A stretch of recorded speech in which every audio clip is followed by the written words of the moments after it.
My name is Brian Abbott, and I'm the founder of 310Antiques.com.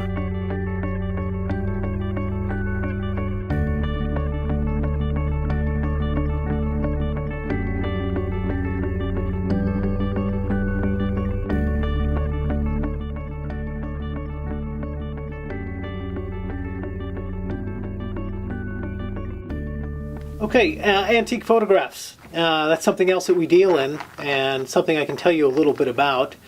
What causes an antique photograph to be valuable? We can start with a couple of examples that I've got. One of which is an ambrotype, or commonly they're referred to as cased photographs, and cased photographs are generally an ambrotype, a tintype, or a daguerreotype. In this case, it is an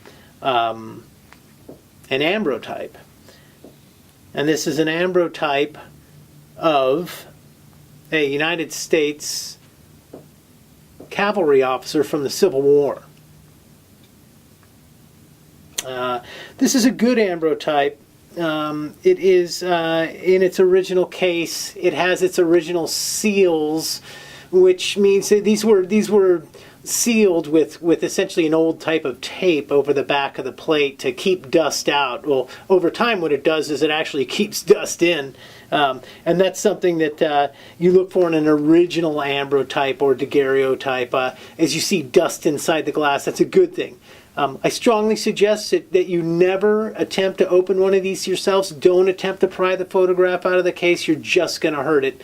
Leave it as it is and allow a professional to do that.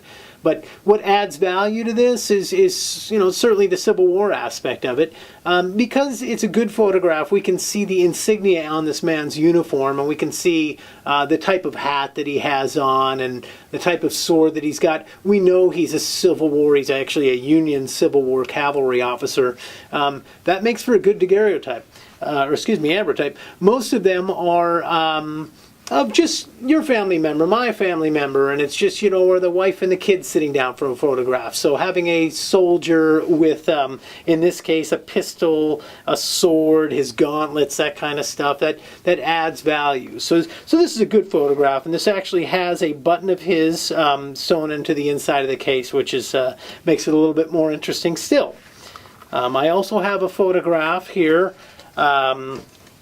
by a photographer named B.A. Gifford of the Dalles, Oregon. This is north central Oregon. And this is it's a Benjamin Gifford was the photographer. This photograph is dated 1901, and it is known, it's a known photograph, so this was certainly bought out of a studio. There were multiple prints made, and this is known as the Indian Madonna for obvious reasons. The photographs of Native Americans can be fairly collectible. This photograph here is kind of along the lines of photographs that you see by Edward Sheriff Curtis, in that this is a posed photograph of a Native American woman. They're pretty collectible.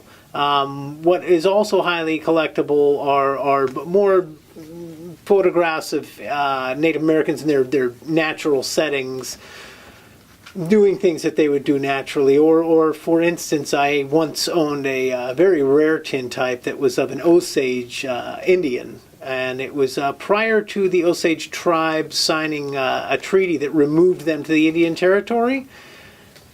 That made it exceedingly rare. And in fact, to the best of my knowledge, it was the only known photograph of an Osage Indian that would be considered a wild Osage Indian, had not yet been removed to the Indian Territory. Again, those type of things make a photograph fairly rare and sought after.